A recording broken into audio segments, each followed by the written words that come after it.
this is all about the attorney-client privilege. California State Bar Association, they're changing their ethics rules for attorneys for the first time in 30 years. Why?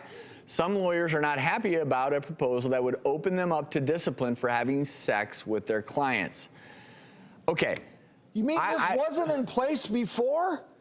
There's always been a rule about having sex if it was coerced or if it was quid pro quo. I'll represent you if you give me sex. I'll handle your case in exchange for sex. That's always been prohibited. This rule would make it a blanket prohibition against a lawyer and a client having sex under any conditions. And I think this is going too far. It invades on lawyers' rights to privacy. I have so many friends who are attorneys who are now married to their clients or in very close relationships with people that they've represented. Well, but how about doctors and clergy and teachers and coaches? Well, I mean, you know, quite frankly, you do see some scenarios where, look, there are examples that are extreme. For instance, as a lawyer, I can see this. You're representing someone on a civil case that's pretty mild, not a big deal, and like, you know, it's just a really quick case, and you meet someone, and 2 weeks later, you go grab dinner, and that's that. That's very different than consenting adults. Yeah, so this would be a blanket policy, as opposed to, obviously, there are scenarios where it's a clear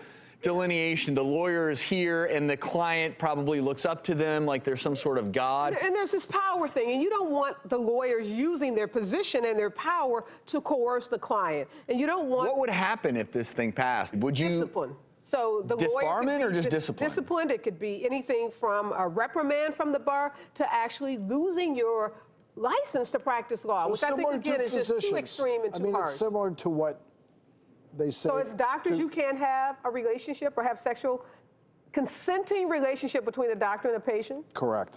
Under any circumstances? As far as I understand, yes. I guess you would have to discharge the patient first and say, okay, you're not my patient anymore. What are you doing tomorrow night? Well, there are no blanket statements. For instance, take myself as an example. I'm an ER doctor. You know, you could be an ER doctor in a small town, and you're the only ER doc. So let's say, your significant other gets sick, she can't come to the hospital because then she becomes your patient, and then, you know, so there are always... And there are rural parts of California where, again, where the lawyer could be in a position where they're representing someone because there are not a lot of lawyers in that community, and they fall in love. And that's a really good point. If you're the only lawyer in a small community, are you never allowed to date anyone? This is invading in the personal and privacy of individuals, and we don't want to do that. I think it's over. Laws there needs to be flexibility. Same thing can happen with teachers, et cetera. For everybody out there, you know, don't let somebody in a position of power try to take advantage of it. The key is consenting adults.